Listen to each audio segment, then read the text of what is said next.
Euphoria siempre se vendió como una serie sin freno, vitaminas de la calle, cuerpos al límite, relaciones deformes, adolescentes viviendo como si cada noche fuera el fin del mundo. Pero cuanto más empecé a mirar lo que pasaba afuera de cámara, más rara se puso la cosa. Porque si la serie en pantalla ya parecía un delirio bastante turbio, el detrás de escena fue todavía peor. Jornadas infernales, decisiones cada vez más incómodas, actrices frenando escenas que sentían innecesarias, un creador cada vez más cuestionado, un elenco que se fue desgastando, una producción que se atrasó durante años y una sensación general de que el caos no era parte del estilo, era parte del sistema. Y eso es lo que vuelve a Euphoria tan incómoda de mirar hoy. Ya no se trata solo de una serie extrema, se trata de una serie donde, con el paso del tiempo, empezó a dar la impresión de que el verdadero drama no estaba en el guión, sino en todo lo que ocurría mientras la estaban haciendo. Euphoria no necesitó una década al aire para convertirse en un fenómeno. Con muy pocos episodios ya estaba en todos lados. La había visto media internet y la otra media por lo menos reconocía las imágenes, el maquillaje brillante, los pasillos del colegio, la música de Labyrinth, los looks imposibles, las escenas incómodas, Zendaya hecha pelota caminando por la vida como si estuviera a 2 pasos de reventar. La serie no tardó en transformarse en una referencia cultural gigante. No era simplemente un drama adolescente de HBO. Era esa serie de la que todo el mundo hablaba, incluso gente que ni la seguía, pero igual sabía quién era Rue, quién era Nate y por qué casi lloraba con glitter en la cara. Y eso cambió completamente la escala de cualquier problema, porque cuando una serie mediana tiene quilombos detrás de escena, eso queda como un dato para fans muy metidos. Pero cuando una serie se vuelve un símbolo generacional, cualquier grieta empieza a parecer una rajadura. Cada entrevista se analiza, cada ausencia del elenco llama la atención, cada retraso genera sospechas. Euphoria construyó muy rápido una imagen de serie prestigiosa, arriesgada, provocadora, intensa, casi intocable. Entonces, cuando empezaron a aparecer ruidos alrededor del proyecto, no se leyeron como tropiezos normales, se leyeron como señales de que algo adentro del show no estaba funcionando tan bien como parecía. Además, había otro factor clave. Euphoria dependía muchísimo del impacto. No era una serie diseñada para pasar desapercibida. Todo estaba pensado para sentirse más fuerte, más sensual, más sucio, más hipnótico, más excesivo. El maquillaje era más cargado, la música era más envolvente, las escenas eran más largas, más incómodas, más explícitas. O sea, era una serie que necesitaba empujar. El problema es que cuando un producto vive de empujar siempre un poco más, también vive peligrosamente cerca del momento en que la gente deja de pensar qué valiente y empieza a pensar, pará, esto ya es cualquier cosa. Por eso, la historia del detrás de escena pegó tanto, no solo porque hubiera drama, sino porque era el tipo de drama que parecía encajar demasiado bien con la imagen de la propia serie. Retrasos eternos, tensiones con el creador, actrices frenando escenas, quejas por el set, salidas del elenco, rumores de desgaste. La acumulación fue tan grande que Euphoria dejó de verse como una serie exitosa con algunos problemas alrededor. Empezó a verse como una producción gigantesca que, cuanto más crecía, más expuesta quedaba a mostrar todas sus costuras. En el centro de todo esto estaba Sam Levinson, y eso importa muchísimo, porque Euphoria nunca se presentó como una serie anónima hecha por comité donde nadie tiene la culpa de nada. Acá siempre hubo una figura muy clara detrás del volante. Levinson era creador, guionista, showrunner, productor ejecutivo y además dirigía gran parte de los episodios. O sea, si Euphoria tenía una identidad tan marcada, en gran parte era porque había una sola cabeza empujando todo hacia una misma dirección. El problema es que con el tiempo esa misma concentración de poder empezó a verse menos como una virtud y más como una fuente de conflicto. También empezó a pesar mucho su perfil. Sam no apareció de la nada, era hijo del director Barry Levinson, o sea que desde el vamos mucha gente lo empezó a mirar con el combo completo de talento, privilegio y sospecha. Y al principio eso podía pasar como un dato más de Hollywood porque la serie funcionaba, Zendaya estaba brutal, el impacto cultural era enorme y todo parecía justificarse con resultados, pero después empezó a crecer otra percepción, la de un tipo que no solo controlaba muchísimo el producto, sino que además parecía obsesionado con llevar ciertas cosas cada vez más lejos. Ahí es donde su imagen se empezó a deformar, porque una cosa es ser un autor incómodo, provocador, alguien que quiere mostrar lo desagradable de frente, y otra muy distinta es que se empiece a instalar la idea de que tus decisiones creativas tienen algo raro, algo invasivo, algo casi compulsivo. En Euphoria eso se volvió una discusión cada vez más visible, y después apareció The Idol, que fue como echarle combustible radioactivo a una fogata que ya estaba encendida. Porque todas las críticas que antes algunos hacían en voz baja sobre Euphoria, la sexualización, el exceso, la mirada masculina disfrazada de profundidad, la estética usada para embellecer cosas pesadísimas, empezaron a reaparecer con más fuerza a partir del desastre reputacional que rodeó a esa otra serie. Entonces, Sam dejó de ser visto solo como el creador brillante detrás de una serie salvaje y pasó a convertirse para mucha gente en parte del problema. En vez de sumar prestigio, su nombre empezó a cargar ruido. Cada vez que había una decisión rara, una escena incómoda, un rumor de tensión o una demora absurda, la figura de Levinson aparecía en el medio. Y eso fue letal para la percepción de Euphoria, porque cuando el propio cerebro del proyecto empieza a generar más dudas que confianza, la serie entera queda contaminada. Lo más incómodo de todo es que esa transformación no ocurrió de golpe. No hubo un solo escándalo que cambiara todo de un día para el otro. Fue más turbio que eso, fue acumulación, fue una sucesión de señales, comentarios sueltos, entrevistas, rumores, decisiones creativas que sonaban cada vez más difíciles de defender, y así, de a poco, Sam Levinson dejó de parecer el tipo que estaba sosteniendo a Euphoria para empezar a parecer el tipo que podía arrastrarla al barro. Si hubo una crítica que persiguió a Euphoria desde casi el primer día fue esta. La serie no solo mostraba cosas fuertes, sino que muchas veces daba la sensación de querer mostrar de más, no solo por shock, sino por insistencia. Y el tiempo hizo que esa incomodidad dejara de venir únicamente del público y empezara a salir también de forma mucho más delicada, pero muy clara, desde adentro del propio elenco. Sydney Sweeney, por ejemplo, contó que hubo momentos en los que casi iba a aparecer topless y ella misma le dijo a Sam Levinson que no le parecía necesario. Lo importante acá no es solamente que lo haya dicho, lo importante es que, según ella, Levinson respondió algo así como ok, no hace falta. Y eso deja flotando una pregunta bastante pesada. Porque si la actriz lo marca y enseguida se acepta que no era necesario, entonces, ¿por qué estaba puesto en primer lugar? Esa es la clase de detalle que cambia toda la lectura. Ya no se trata de una escena imprescindible para contar algo, se trata de una escena que estaba ahí hasta que alguien la frenó. Con Chloe Cherry pasó algo similar. En su primer día de rodaje para la temporada 2, en una escena donde su personaje Faye termina metida en una ventilación de motel, la idea inicial era que estuviera completamente desnuda. Al final no se hizo así y, según su propio relato, fueron otras personas del elenco las que ayudaron a expresar que eso era demasiado. Minka Kelly también contó que en su escena de presentación, donde ya había una tensión bastante sensual, la versión original iba todavía más lejos, el vestido debía caerse por completo.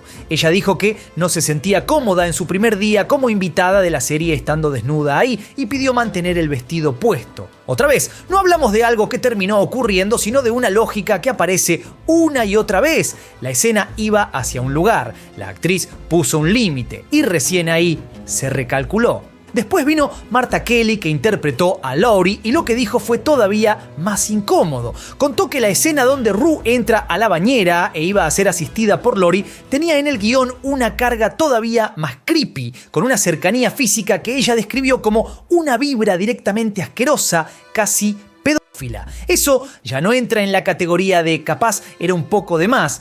Eso entra en otra zona muchísimo más turbia, porque cuando varias actrices distintas, en momentos distintos, con personajes distintos, te terminan describiendo un patrón parecido, la discusión deja de ser sobre un caso aislado. Empieza a aparecer una firma autoral, una costumbre, una tendencia, y eso fue lo que terminó envenenando tanto la conversación alrededor de Euphoria, porque la serie podía defenderse diciendo que retrataba un mundo brutal, hipersexualizado, agresivo y roto. Perfecto. Perfecto, el problema es cuando la gente empezó a sentir que no estaba viendo solo una representación incómoda de ese mundo, sino también los impulsos personales de alguien que disfrutaba demasiado empujando todo hacia ese borde. Y una vez que esa sospecha se mete en la cabeza del público, ya no hay escena que se vea inocente. Cada exceso pasa a sentirse menos como narrativa y más como una decisión rara de alguien que nunca sabía cuándo parar.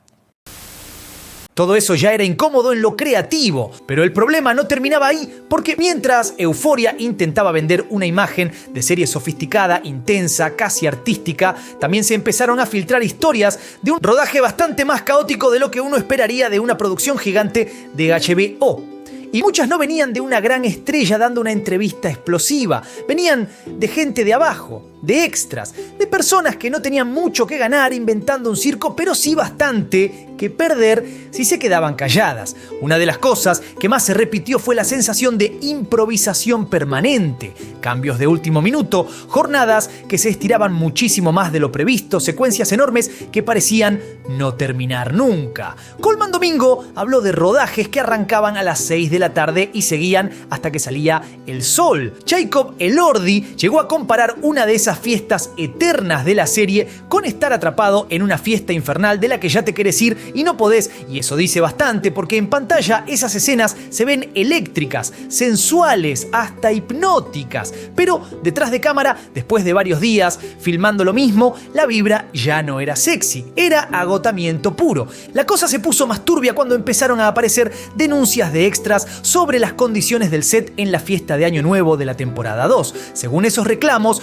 hubo gente esperando horas para poder comer, problemas para ir al baño, falta de espacios adecuados para aguantar entre toma y toma y rodajes nocturnos en condiciones frías con calefacción insuficiente. O sea, mientras la serie fabricaba una imagen de exceso cuidadosamente estilizado, había personas reales pasando horas apretadas, cansadas y mal organizadas para sostener esa fantasía.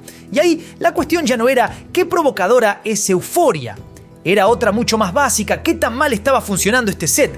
Lo más fuerte es que esto no quedó solo en quejas sueltas de internet. Hubo reportes de que, tras las denuncias, se envió representación sindical para supervisar que se cumplieran las pautas correspondientes. Y cuando una producción de este tamaño necesita que le recuerden formalmente cómo tratar a su gente, el problema deja de ser anecdótico. Ya no es el típico, uy, qué intenso estuvo filmar. Ya entra en la categoría de estructura laboral deforme, esa que suele quedar tapada porque el producto final se ve demasiado lindo como para que el público imagine la cocina. Y eso termina encajando demasiado bien con todo lo demás, porque el caos de Euphoria no parecía un accidente aislado, parecía una forma de operar, un método donde la intensidad en pantalla se alimentaba también de una intensidad afuera de cámara que, por momentos, sonaba insostenible. Y cuando empezás a juntar esto con lo anterior, las escenas empujadas más allá del límite, el control extremo del creador, la sensación de incomodidad que varias personas describían desde distintos ángulos, la imagen se vuelve bastante clara. La serie quería venderte una experiencia límite. El problema es que, según varias voces, no siempre la estaba simulando. Hasta ahí uno podía pensar que el mayor problema de Euphoria era moral, laboral o creativo. Pero hubo otro frente bastante más incómodo porque atacaba uno de los pilares que más prestigio le dieron a la serie desde el principio, su estética. Durante años, una parte enorme del encanto de Euphoria estuvo en cómo se veía. Esa mezcla de juventud rota, maquillaje brillante, luces suaves, colores saturados, vulnerabilidad, sensualidad, fiesta, lágrimas y adolescencia convertida en postal. Parecía un mundo propio. El tema es que para mucha gente ese mundo no era tan propio como parecía. Ahí aparece Petra Collins, fotógrafa, artista, directora y una figura con un estilo visual muy reconocible mucho antes de que Euphoria explotara. Según contó ella, Sam Levinson se acercó porque había escrito una serie basada en sus fotos y quería que participara. Petra dijo que trabajó durante meses ayudando a construir ese universo, involucrándose en el casting y en el diseño general de la identidad visual del proyecto. Pero después, en el último momento, quedó afuera y hasta ahí podría haber sido una historia fea más de Hollywood. Te usan, te prometen, te bajan, pasa. El problema vino después, porque cuando la serie finalmente salió, Petra dijo que lo que vio en pantalla era básicamente una copia de su trabajo, no una inspiración vaga, no una coincidencia estética, una apropiación frontal de un lenguaje visual que ella venía construyendo desde hacía años. Contó incluso que al ver una gigantografía de la serie sintió el golpe al punto de ponerse a llorar, y eso pega fuerte porque cambia por completo la lectura de Euphoria como objeto único. De golpe, el show que se celebraba por haber creado una imagen tan particular empezaba a quedar manchado por la sospecha de haber absorbido, industrializado y devorado el mundo visual de otra artista más joven. Lo más deforme de esta historia es el efecto que tuvo en ella. Petra dijo que la experiencia la empujó a cambiar su propia estética porque sintió que algo que había construido como parte de su identidad ya no le pertenecía. Imagínate ese nivel de invasión. No estamos hablando solamente de una serie que se parece a tus fotos, estamos hablando de una serie tan enorme que toma elementos de tu trabajo, los pone en el centro de la cultura pop y encima hace que, a partir de ese momento, la gente mire tu obra original y piense que vos te pareces a ellos. Una locura cósmica. Y este tema importa muchísimo dentro del guión porque destruye otra capa del mito. Euphoria no era solo polémica por lo sexual o por lo laboral, también quedaba bajo sospecha en su costado más admirado, el visual. El mismo show, que parecía tan original, tan fresco, tan de autor, empezaba a oler a algo bastante más viejo y más sucio, agarrar la sensibilidad de otra persona, pulirla con plata de HBO y venderla como si fuera una gran revelación. Y cuando una serie empieza a tambalear hasta en la base de su identidad estética, ya no estamos hablando de pequeñas manchas, estamos hablando de una maquinaria que mientras más prestigio acumulaba, más preguntas dejaba tiradas. Como si no alcanzara con todo eso, Euphoria también encontró la forma de meterse en otro terreno incómodo, usar personas reales como parte de su provocación. Y uno de los ejemplos más absurdos, más incómodos y más difíciles de justificar fue el caso de Louis Tomlinson. En la primera temporada, la serie incluyó una secuencia animada basada en una fanfiction sexual entre Louis y Harry Styles contada dentro del universo de Cat. O sea, no fue una referencia suelta, un chiste al pasar o una mención medio abstracta, fue una escena concreta, explícita en su intención, usando versiones reconocibles de dos personas reales. Louis reaccionó públicamente y dijo que jamás fue contactado ni dio su aprobación. Y eso alcanza para que todo el asunto se ponga raro al instante. Porque una cosa es que una serie mencione celebridades o use nombres famosos como parte del paisaje cultural, eso pasa todo el tiempo. Pero otra muy distinta es agarrar a una persona real, meterla en una fantasía sexual ficcionalizada y emitir eso como parte del paquete artístico de tu serie edgy. Ahí ya no estamos hablando de audacia narrativa, estamos hablando de cruzar una línea bastante deforme con total naturalidad. Lo más insólito es que esta historia no quedó como uno de los grandes escándalos de Euphoria, pasó medio flotando entre tantas otras polémicas cuando en realidad es una barbaridad. Porque, pensalo 2 segundos, una serie sobre adolescentes, sexualidad y deseo mete una fanfiction explícita con celebridades reales, una de ellas diciendo después que nunca aprobó nada, y el debate público no se queda semanas preguntándose ¿qué carajo hicieron? Eso ya muestra hasta qué punto Euphoria había normalizado una lógica de empujar límites porque sí, como si el valor de shock automáticamente justificara todo. Y además este caso sirve para entender algo más profundo sobre la serie. Euphoria no se conformaba con incomodar dentro de su propia ficción. También parecía disfrutar esa idea de tomar elementos del mundo real, personas reales, fantasías reales de internet y meter todo en una licuadora medio turbia para que el resultado pareciera atrevido. Pero una cosa es ser atrevido y otra es actuar como si el consentimiento o la dignidad ajena fueran detalles menores frente a la estética de tu producto. Ahí ya no hay provocación inteligente. Ahí hay una lógica medio enferma donde lo importante es llamar la atención aunque sea pasando por arriba de alguien, y ese patrón empieza a repetirse demasiado. Escenas llevadas al borde hasta que alguien dice «pará». Rodajes que parecen drenarte el alma, una estética cuya originalidad queda discutida, personas reales convertidas en material de shock sin permiso, todo eso empieza a formar una imagen bastante clara de lo que fue Euphoria detrás de escena, una serie que quería ser vista como valiente, incómoda y transgresora, pero que demasiadas veces daba la sensación de que simplemente no sabía dónde frenar. Una de las grandes razones por las que Euphoria explotó tan fuerte fue su elenco. La serie agarró a un grupo de actores y los convirtió en caras centrales de internet en tiempo récord. Zendaya ya era enorme antes del show, sí, pero Euphoria consolidó su costado más prestigioso y más pesado como actriz, y alrededor de ella salieron disparados Sydney Sweeney, Jacob Elordi, Hunter Schafer, Alexa Demie, Barbie Ferreira, Angus Cloud. De golpe, la serie no solo tenía personajes memorables, tenía un elenco convertido en evento permanente. Eso hizo que todo alrededor del cast empezara a sobredimensionarse. Ya no se hablaba solamente de actuaciones o de tramas, se hablaba de quién estaba creciendo más que quién tenía la carrera más caliente del momento, quién estaba desaparecido, quién casi no daba entrevistas, quién parecía más incómodo con el show, quién seguía realmente enganchado con el proyecto y quién ya parecía estar mirando la puerta de salida. Euphoria dejó de ser solo una serie coral, se convirtió en una plataforma que lanzaba estrellas y al mismo tiempo en una pecera donde cada movimiento se analizaba como si escondiera algo. Con Alexa Demie, por ejemplo, se armó una mini obsesión colectiva con su edad real.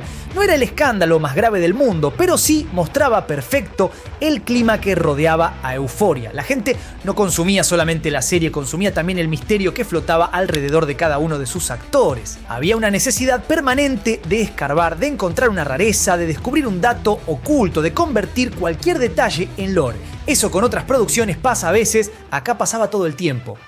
Y eso fue volviendo al elenco una especie de campo minado, porque cuando todo el mundo proyecta algo sobre vos, cualquier gesto empieza a cargarse de sentido. Una ausencia parece una pelea, una foto rara parece una traición, una promo tibia parece cansancio, un silencio parece conflicto. Euphoria convirtió a sus actores en figuras gigantes, pero también en recipientes perfectos para la especulación pública. Y cuanto más se agrandaba esa dinámica, más difícil se volvía separar lo que realmente estaba pasando de la novela paralela que Internet armaba todos los días alrededor del show. Si hubo un momento donde muchos sintieron que algo se había roto de verdad dentro de Euphoria, fue con Barbie Ferreira, porque Kat no era un personaje secundario decorativo. En la primera temporada tenía presencia, identidad, conflicto, un recorrido propio, era una pieza importante de ese universo, pero después llegó la segunda temporada y de golpe el personaje parecía haberse encogido. Menos tiempo en pantalla, menos peso narrativo, menos dirección, la gente lo notó enseguida. Y cuando una serie tan observada de pronto empieza a vaciar a uno de sus personajes más queridos, el público huele sangre rapidísimo. A eso se le sumó la ausencia de Barbie en la premiere de la temporada 2 y ahí el rumor ya quedó servido en bandeja. Empezó a circular la versión de que estaba peleada con Sam Levinson, que había habido tensión por el rumbo de Kat, que incluso se había ido del set. Todo eso hizo mucho ruido porque encajaba demasiado bien con la imagen cada vez más turbia que se estaba formando alrededor del show. Una actriz importante,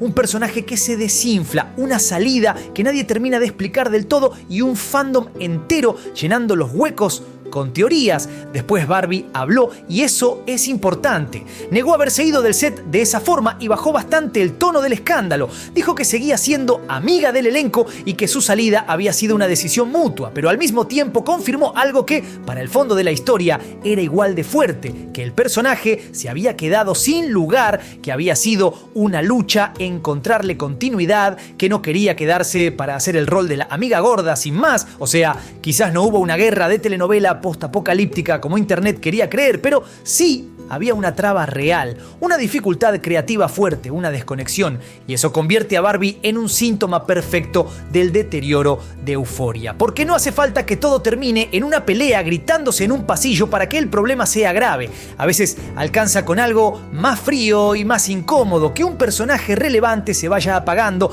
porque el creador ya no sabe qué hacer con él, o peor, porque en realidad nunca le interesó tanto sostenerlo. Ahí el conflicto no explota como una bomba, se pudre en silencio. Y en una serie que presumía de darle profundidad a todos sus personajes, que una figura como Kat terminara así fue una señal bastante clara de que el motor interno ya no estaba funcionando tan fino como parecía.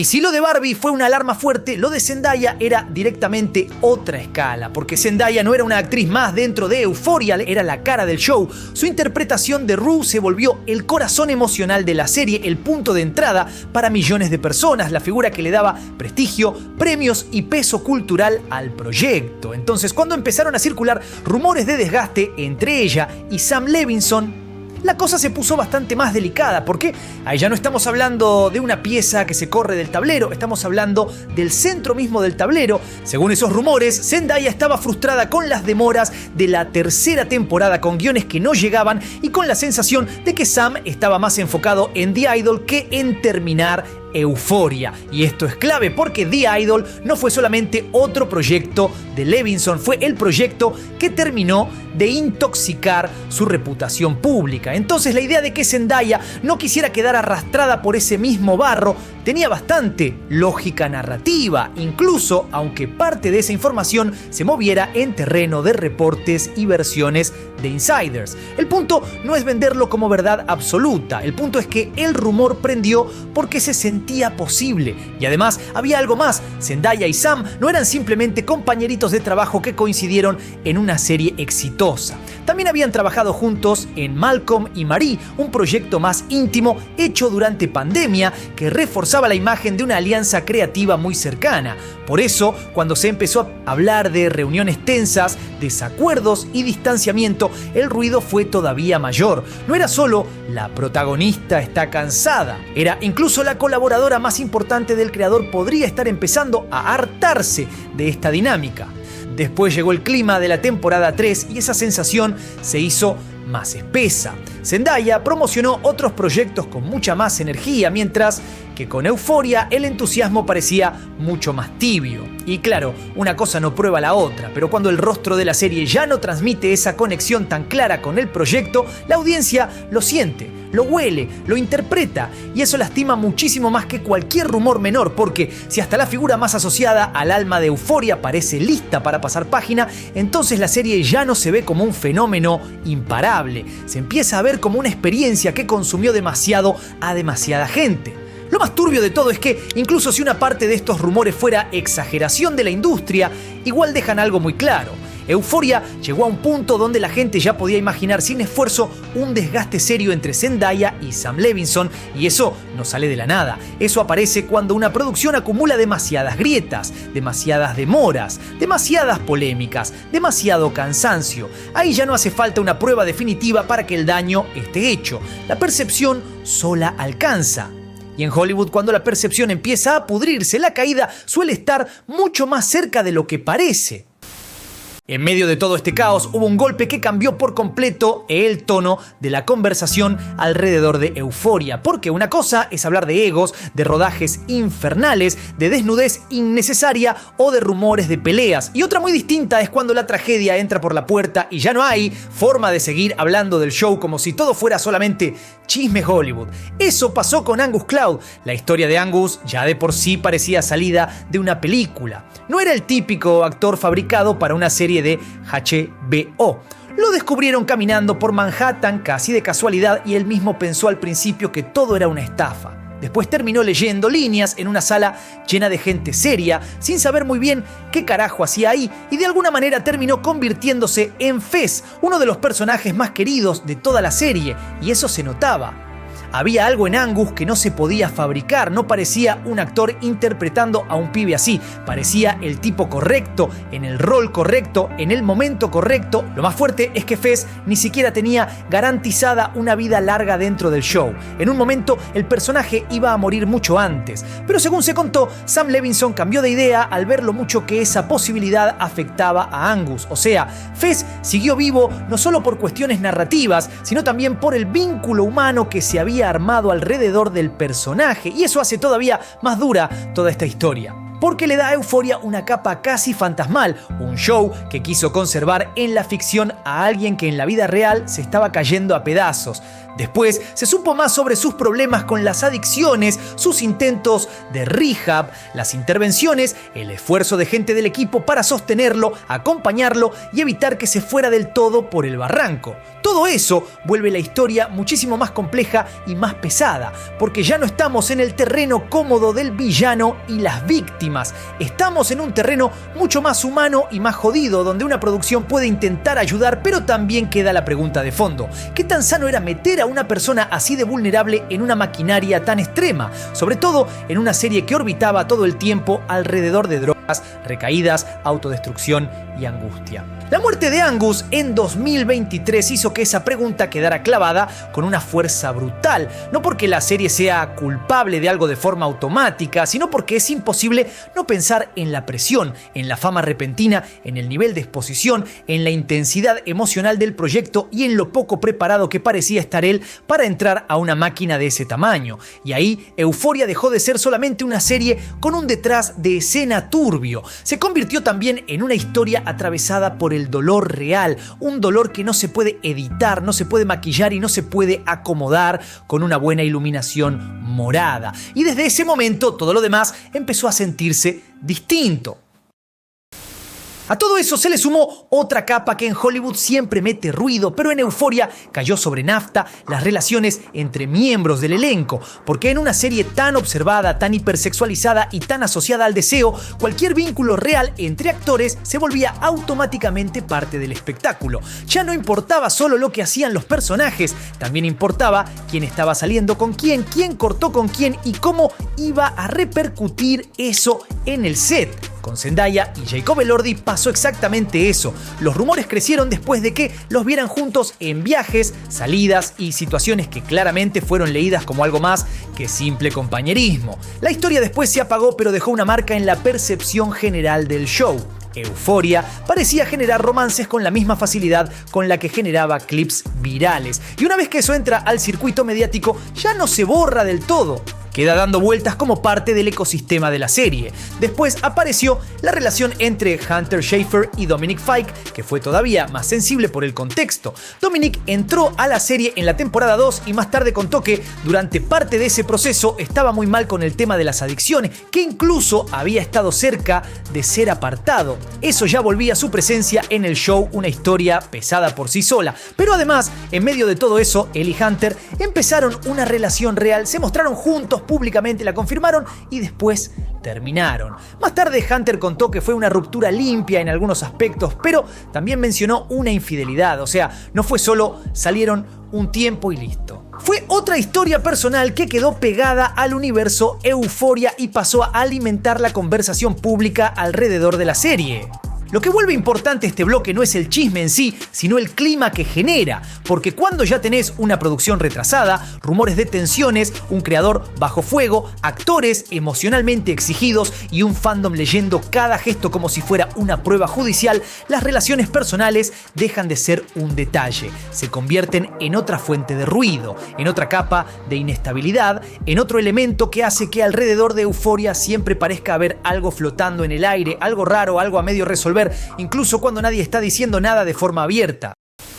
Y cuando parecía que el show ya había perdido suficiente estabilidad en el elenco y en la producción, apareció otro golpe que pegó directo en el ADN de la serie Labyrinth. Porque si Zendaya era el rostro y Sam Levinson el arquitecto, Labyrinth era otra cosa, era la atmósfera, era el pulso, era el tipo que había ayudado a convertir a Euphoria en una experiencia sensorial tan particular que, aunque cerraras los ojos, sabías perfectamente lo que estabas viendo. Sin esa música, sin ese tono, sin esa identidad sonora, Euphoria no era del todo Euphoria. Por eso su salida pegó tan fuerte. Y no fue una salida prolija, diplomática, fría. Fue una salida cargada de mensajes raros, de posteos contra la industria, de frustración, de desencanto, de esa energía típica de cuando alguien ya no está tirando una indirecta, sino escupiendo veneno con nombre y apellido, aunque no lo termine de aclarar del todo. En las transcripciones aparece este punto de forma clarísima. Primero, había entusiasmo por la tercera temporada, incluso con la novedad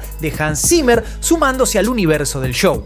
O sea, no parecía un tipo desconectado del proyecto y de golpe todo cambia. Ahí es donde la historia se pone especialmente turbia porque la salida de Labyrinth no se siente como una baja más. Se siente como si una de las almas de la serie dijera hasta acá llegué. Y eso pesa muchísimo, porque una cosa es perder un personaje secundario o incluso sufrir una demora de producción, pero otra cosa muy distinta es que uno de los componentes más identitarios del show se corra en medio de mensajes que huelen a desencanto con el negocio, con la industria, con los vínculos falsos y con la forma en que se manejan ciertas relaciones creativas.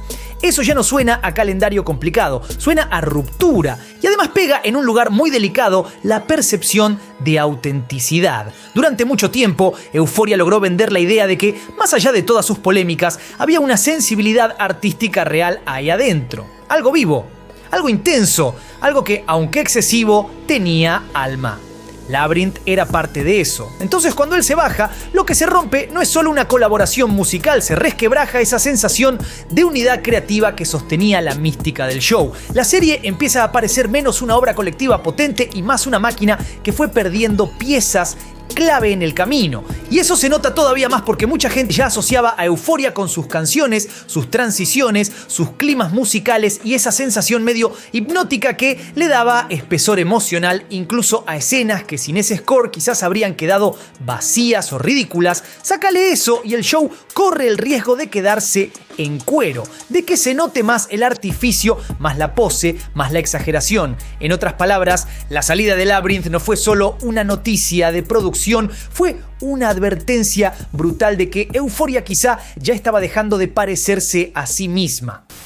Después de todo eso, la tercera temporada ya no llegaba como una simple continuación, llegaba como una especie de examen final para una serie que venía acumulando demasiadas grietas, y el primer síntoma fue el tiempo. Pasaron alrededor de 4 años entre una temporada y otra. 4 años para una serie que depende tanto del impulso cultural, del fervor de internet y de un elenco que claramente ya no vive en el mismo lugar profesional donde estaba cuando todo arrancó. En una producción normal eso ya sería mucho. En Euphoria, que se alimentaba de sensación de presente, era una eternidad deforme. Y claro, cuanto más se estiraba la espera, más se pudría la percepción. Porque el vacío no se llena solo, se llena con rumores. Empezaron a circular versiones de tensiones internas, de desgaste creativo, de actores cansados, de gente que ya no quería quedar pegada a ciertas polémicas. Y cuando finalmente llegó la premiere, en vez de apagar el fuego, lo avivó. No por una gran pelea pública ni por un escándalo abierto, sino por algo que a veces en Hollywood pesa más, la incomodidad visible, esa energía rara que se siente aunque nadie diga nada. En las imágenes de la premiere, Zendaya fue leída por mucha gente como distante. Se habló de que llegó tarde, de que no hizo demasiadas fotos grupales, de que hubo interacciones mínimas con parte del elenco, especialmente con Sydney Sweeney, y aunque varias de esas lecturas se movieron entre rumor, exageración y análisis frame por frame de gente demasiado metida, el problema es que volvieron a encajar demasiado bien con el clima general, porque una vez que una serie entra en zona turbia, cada gesto se interpreta como evidencia de algo más grande, y Euphoria ya estaba completamente instalada en esa zona. Lo más fuerte de todo esto es que ya no hacía falta una confirmación brutal para que la sensación de agotamiento quedara instalada. Alcanzaba con ver el cuadro completo, una serie atrasada durante años, un creador cuestionado, una protagonista que parecía menos enchufada al proyecto, salidas de elenco, pérdidas humanas devastadoras, música clave desapareciendo y encima una premiere que en vez de dar imagen de celebración daba vibra de compromiso incómodo, como cuando un grupo intenta sonreír para la foto, pero abajo de la mesa ya se siente que esto no da para mucho más. Después de todo lo que pasó alrededor de esta serie, hay una duda que se vuelve imposible de esquivar. No si la tercera temporada va a funcionar, no si todavía queda algo de la magia original. La duda de verdad es más incómoda. Si Euphoria sigue siendo la misma serie que impactó a todo el mundo, o si en algún punto se deformó tanto por afuera que terminó convertida en otra cosa. Porque cuando uno mira el recorrido completo, lo que aparece no es solamente una producción exitosa con algunos escándalos alrededor. Aparece una serie que fue acumulando desgaste en casi todos sus frentes importantes. El creador empezó empezó a generar más sospechas que confianza. Varias actrices dejaron declaraciones que, sin gritar infierno, sí dibujaban un patrón raro. Hubo quejas sobre el set, se instaló la idea de que el proyecto se atrasaba, se empantanaba y se volvía cada vez más difícil de sostener. Personajes importantes se fueron apagando o directamente desaparecieron. Y en el medio, además, hubo pérdidas humanas, reales, que hicieron que todo el resto ya no se sintiera igual. Por eso, lo más fuerte del caso Euphoria no es un solo escándalo puntual.